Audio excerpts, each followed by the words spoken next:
ఏ సంస్థ? ఒక్క నిమిషం ఉండండి, మీరు ఉండండి. కూర్చోండి, మీరు కూర్చోండి. ఇవ్వండి, అది కాగితం నాకు ఇచ్చేసి నేను పిలుస్తాను, కొంతమంది పిలుస్తాను. కూర్చోండి. లోక్నాథ్ రెడ్డి గారు మీరేనా? ఆ జీతభత్యాల గురించి అక్కడ ఉండండి.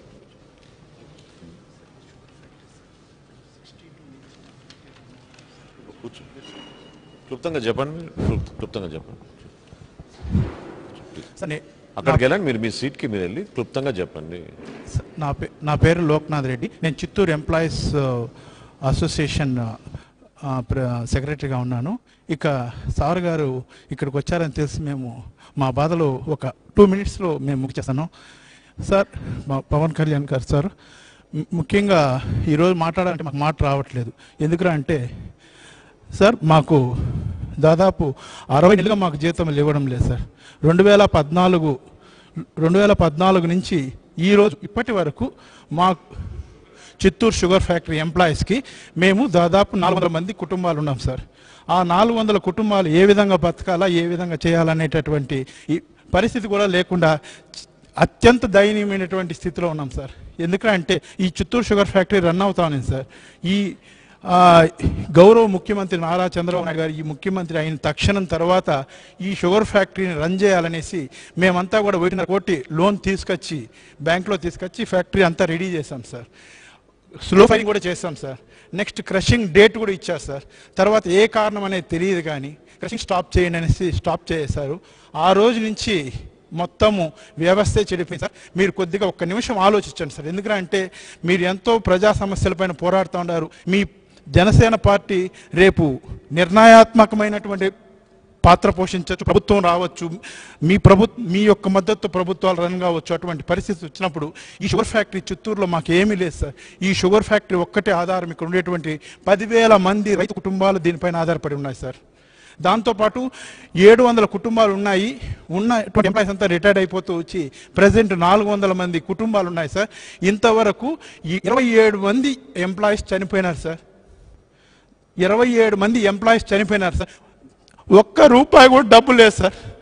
ఒకే ₹1 డబ్బు రాలేదు సార్. మేము ఇంతవరకు డబ్బు అనేది 50 నెలలుగా డబ్బు చూడలేదు సార్. ₹1 మేము దయచేసి ₹1 చూడలేదు సార్. మా ఎంప్లాయీస్ ఎవరికి డబ్బు ఇవ్వలేదు సార్. ఇప్పటికి ప్రజెంట్ 400 మంది ఉన్నారు సార్. ₹1 కూడా సెటిల్ చేయలేదు. ₹1 మా ఖర్చులకు ఏమి ఇవ్వలేదు సార్. ఎవరు కూడా ఏ గవర్నమెంట్ ఈ ప్రభుత్వం వచ్చింది. నేను గౌరవ ముఖ్యమంత్రి నారా చంద్రబాబు నాయుడు గారిని కలిశాను. ఇక్కడ ఉన్నటువంటి అమర్నాథ్ రెడ్డి గారిని కలిశాను. ఇక్కడ ఉన్నటువంటి లోకల్ ఎమ్మెల్యే సత్యప్రభ గారిని కలిశాను. అందరికీ ఇక్కడ ఉన్నటువంటి జన్మభూమి కార్యక్రమాల రిప్రజెంటేషన్స్ ఇచ్చాను. జగన్ గారు వస్తే జగన్ గారిని కలిశాను. ప్రతి ఒక్కరిని కలుస్తున్నాను సార్. లాస్ట్కి మీరు హై రోడ్ నిర్వాసితుల కోసం వచ్చినప్పుడు కూడా మీ జీపుకి అడ్డంగా వచ్చి నేను మీకు ఇదే రిప్రజెంటేషన్ నేను అక్కడ ఇచ్చాను సార్. అవును సార్, నేను ఇచ్చాను సార్. కానీ ఇంతవరకు మా గురించి ఎవ్వరూ పట్టించుకోలేదు సార్. అక్కడ ఉన్నటువంటి మిషనరీస్ కూడా ఒక పవర్ టర్బైనే 2 కోట్లు అవుతుంది సార్, జర్మనీది. అదే ఈ ప్రభుత్వంలో రన్ చేసేటటువంటి చంద్రబాబు నాయుడు ప్రభుత్వం హెరిటేజ్ రన్ చేస్తాం సార్. ఈరోజు ₹30 ఉన్న షేర్ వాల్యూ ₹1000 ఉంది సార్. కానీ ఈ షుగర్ ఫ్యాక్టరీలో ఉన్నటువంటి 2 కోట్ల టర్బైన్ పవర్ టర్బైన్ సార్, దాన్ని ఇంతవరకు పట్టించుకోలేదు. శిథిలమైపోయి 5 సంవత్సరాలుగా అలాగనే ఉంది సార్. ఇలాంటి గవర్నమెంట్ని అది పర్టికులర్గా ఎందుకంటే మీరందరూ సపోర్ట్ చేసి ఆ రోజు ఈ ప్రభుత్వాన్ని నిలబెట్టారు. ఈ ప్రభుత్వం వచ్చింది, ఈ ప్రభుత్వం మంచి చేస్తుందని మీరు కూడా ఆ రోజుల్లో వచ్చి మీ ప్రభుత్వానికి సపోర్ట్ చేశారు. కానీ ఈ ప్రభుత్వం మాకు ఎవరికి సపోర్ట్ చేయలేదు సార్. చిత్తూరులో ఈ షుగర్ ఫ్యాక్టరీస్ పైన ఆధారపడినటువంటి రైతులకు ఎవరికి డబ్బులు ఇవ్వలేదు. మళ్ళీ ఏదో మాకు ఇక్కడ ఉన్నటువంటి పాలక వర్గాలు అందరూ కూడా రైతులంతా కూడా ఇక్కడ ఉన్నటువంటి వెంకటాచలపతి దీక్ష చేసి రైతులకు ఇప్పించారే కానీ మా ఎంప్లాయీస్ గురించి ఈ రోజు వరకు ఈ గంట ఈ నిమిషం వరకు ఎవ్వరూ పట్టించుకోలేదు. ₹1 ఇవ్వలేదు సార్. మేము ఎలా బతకాలి? మా భార్య బిడ్డలు అక్కడ పనిచేస్తున్నటువంటి అసిస్టెంట్ ఇంజనీరు ఆటో తోలుకుంటున్నారు సార్. చేపల మార్కెట్లో పనిచేస్తున్నారు సార్. కూరగాయలు మార్కెట్లో తీసుకొని వచ్చి ఫుట్పాత్ల పైన అమ్ముకుంటా ఉన్నాం సార్. ఎందుకంటే ఇప్పుడు వయసు అంతా 50 సంవత్సరాలు 55 సంవత్సరాలు. మా పిల్లల్ని కూడా చదివించుకునేటటువంటి స్టేజ్లో ఉన్నాం సార్. ఏమాత్రము కనీసము కనికరం లేదు సార్. ఇక్కడ ఉన్నటువంటి ప్రభుత్వానికి కానీ అక్కడ ఉన్నటువంటి మంత్రులు కానీ వాళ్ళ యొక్క సొంత కాంట్రవర్సీ మీకు బ్లాంక్గా చెప్పాలంటే పొలిటికల్ లెవెల్లోనే ఉంటే మనం ప్రజాసేవ చేయొచ్చు అనేసి అందరూ అనుకుంటా ఉండారే కానీ పొలిటికల్లోనే పార్టీల్లోనే ఉండాల్సినటువంటి అవసరం లేదు సార్.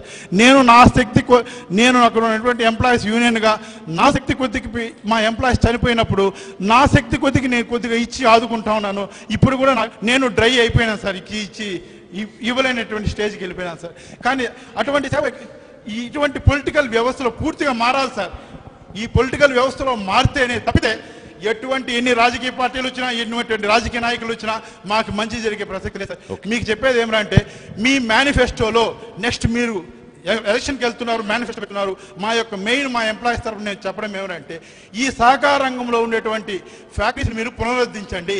మీకు ఉండేటువంటి రైతులకు తోడ్పడతారు, ఇక ఉండేటువంటి కార్మికులకు తోడ్పడతారు. మా కుటుంబాలు తిరిగి మేము పనిచేసుకొని మళ్ళా పూర్వస్థితికి మేము వచ్చేదానికి తోడ్పడుతుంది సార్. ఇది సంవత్సరం.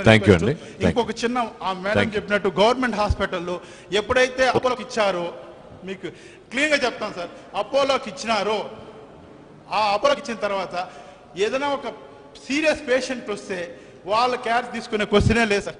అంతకుముందు గవర్నమెంట్ హాస్పిటల్లో ఉండేటప్పుడు డాక్టర్స్ కొద్దిగా ఇంజక్షన్ ఇచ్చేదో ఏదో చేస్తున్నారు సార్. ఇప్పుడు వాళ్ళ ప్రాబ్లం అయితే ఇమీడియట్గా సిఎంసి కానీ తర్వాత తిరుపతి కానీ రెఫర్ చేస్తాను. ఫర్ ఎగ్జాంపుల్ మా మదరే సార్, మా మదర్ని హాస్పిటల్ తీసుకుపోతే వాళ్ళు పెరాలసిస్ చేస్తుంటే స్కాన్ చేసి ప్రాబ్లం ఉందని చెప్పేసి ఇమీడియట్గా తిరుపతికి రెఫర్ చేస్తున్నారు సార్. ఇది ఇక్కడ ఉన్నటువంటి లోకల్ సిచ్యువేషన్ సార్. అమ్మ ఎవరైతే చెప్పిందో it is exact 100% correct sir.